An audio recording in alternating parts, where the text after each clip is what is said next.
आज हम बात करेंगे आधुनिक भारत के इतिहास के सबसे दुस्साहसी आतंकी हमलों में से एक की। एक ऐसा हमला जिसका निशाना था दुनिया के सबसे बड़े लोकतंत्र का दिल, यानी हमारी संसद। तो चलिए उस दिन को याद करते हैं। तारीख थी 13 दिसंबर 2001, जगह नई दिल्ली। एक आम सी सर्दियों की सुबह थी, लेकिन कुछ ही पलों में जो तबाही आने वाली थी उसका किसी को अंदाजा तक नहीं था। देखिए, ये हमला किसी बड़े धमाके से शुरू नहीं हुआ। इसकी शुरुआत हुई एक बहुत ही सोची समझी साजिश से, एक धोखे से, जिसे संसद की सुरक्षा को तोड़ने के लिए ही बनाया गया था।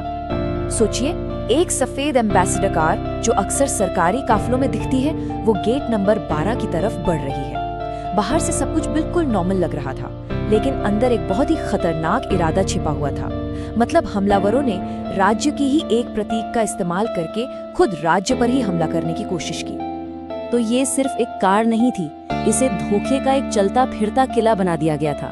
गाड़ी पर गृह मंत्रालय का जाली स्टिकर लगाया गया, ऊपर लाल बत्ती जलाई गई और अंदर बैठे लोगों के पास नकली पहचान पत्र थे। ये था वो 3 स्टेप वाला धोखा जिसका इस्तेमाल करके आतंकवादियों ने अंदर घुसने की कोशिश की थी। अब बात करते हैं उस पल की जब ये सारा भ्रम टूटा और संसद परिसर अचानक हिंसा की आग में घिर गया।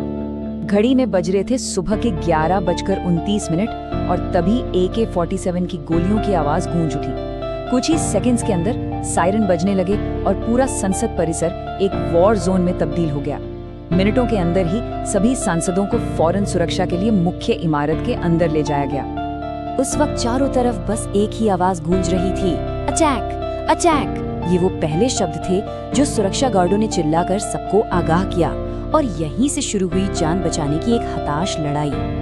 जैसे ही ये अफरा तफरी मची, हमारे सुरक्षा कर्मियों ने एक पल भी नहीं गंवाया। उन्होंने फौरन संसद की हिफाजत के लिए एक इंसानी दीवार खड़ी कर दी। और ये कोई एक टीम नहीं थी। CRPF के जवान, दिल्ली पुलिस के सिपाही और संसद के अपने वॉच एंड वार्ड स्टाफ, ये सब एक साथ मिलकर हमलावरों के खिलाफ एक चट्टान की तरह खड़े हो गए। और इसी पहली रक्षा पंक्ति में थी कांस्टेबल कमलेश कुमारी। उन्होंने आतंकवादियों को इमारत की तरफ भागते देखा और फौरन अलार्म बजा दिया। उनके इस एक बहादुर कदम ने दर्जनों जानें बचा ली, इससे पहले कि वो खुद गोलियों का शिकार हो गई। ये एक बहुत ही अहम मोड़ था। ये उन अधिकारियों के असाधारण साहस की कहानी है जो ये जानते हुए भी कि सामने मौत है, सीधे गोलियों की बौछार में दौड़ पड़े। लेकिन सुरक्षा बलों को बहुत जल्दी ये एहसास हो गया कि ये सिर्फ अंधाधुंध फायरिंग नहीं है। आतंकवादियों का इरादा, उनका असली लक्ष्य कुछ और ही था, कुछ बहुत ज्यादा खतरनाक। उनके पास क्या क्या था? AK-47, ढेरों ग्रेनेड, 300 से भी ज्यादा राउंड गोलियां और तो और शक्तिशाली विस्फोटक। ये सब साफ इशारा कर रहा था कि वो किसी बड़ी तबाही के इरादे से ही आए थे। तो देखिए, बाहर से लग रहा था कि उनका मकसद शायद गोलीबारी करके सांसदों को निशाना बनाना है, पर असली प्लान वो कहीं ज्यादा भयानक था। वो संसद के अंदर घुसकर खुद को उड़ाना चाहते थे। एक ऐसा हमला जो देश के पूरे राजनीतिक नेतृत्व का सफाया कर देता। तो ये जो लड़ाई लड़ी जा रही थी वो सिर्फ गोलियों का जवाब नहीं थी, ये एक राष्ट्रीय तबाही को रोकने की जंग थी। अगर वो कामयाब हो जाते तो ये भारत के इतिहास की सबसे बड़ी राजनीतिक त्रासदियों में से एक होती। लेकिन इस तबाही को रोकने की एक बहुत भारी कीमत चुकानी पड़ी। ये कीमत उन बहादुरों ने चुकाई जो आतंक के सामने दीवार बनकर खड़े हो गए थे। ये संख्या है 9 नायक, जिन्होंने देश के दिल की रक्षा करते हुए अपनी जान दे दी। इन 9 शहीदों में दिल्ली पुलिस के 5 जवान थे, CRPF के 1, संसद के 1 कर्मचारी और 2 दूसरे सुरक्षाकर्मी। ये बलिदान अलग अलग सेवाओं से आए लोगों ने दिया, लेकिन मकसद सिर्फ एक था, देश की रक्षा। अब आगे बढ़ते हैं।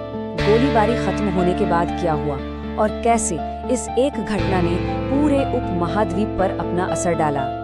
करीब 40 मिनट तक चली जबरदस्त गोलीबारी के बाद हमारे बहादुर जवानों ने सभी 5 आतंकवादियों को ढेर कर दिया। जमीन पर तो जंग खत्म हो गई थी, लेकिन कहानी अभी बाकी थी। जब जांच शुरू हुई तो सबूतों का अंबार लग गया। नकली ID कार्ड, पाकिस्तान में बने हथियार, सैटेलाइट फोन, संसद परिसर के डिटेल्ड नक्शे, टाइमर डिवाइस, ये सब क्या बता रहा था? यही कि ये कोई अचानक हुआ हमला नहीं, बल्कि एक पूरी तरह से प्लान किया गया अंतर्राष्ट्रीय ऑपरेशन था। और फिर जब जांच की कड़ियां जुड़ी तो तार पहुंची आतंकी गुटों लश्कर-ए-तैयबा और जैश-ए-मोहम्मद तक। इस एक हमले ने भारत और पाकिस्तान को जंग के मुहाने पर लाकर खड़ा कर दिया था। इसका असर आने वाले कई सालों तक इस क्षेत्र की राजनीति पर महसूस किया गया। तो आखिर में कहानी क्या है? 5 आतंकवादी, 40 मिनट की गोलीबारी, 9 नायक जिन्होंने अपनी जान कुर्बान कर दी और एक संसद जो हर हमले के बावजूद शान से खड़ी रही। तो ये पूरी कहानी हमें एक बहुत बड़े सवाल पर लाके छोड़ देती है कि आज की इस दुनिया में जहां खतरे हर रोज नया रूप ले रहे हैं, लोकतंत्र को बचाने की असली कीमत क्या है और इसके लिए कितने साहस की जरूरत है।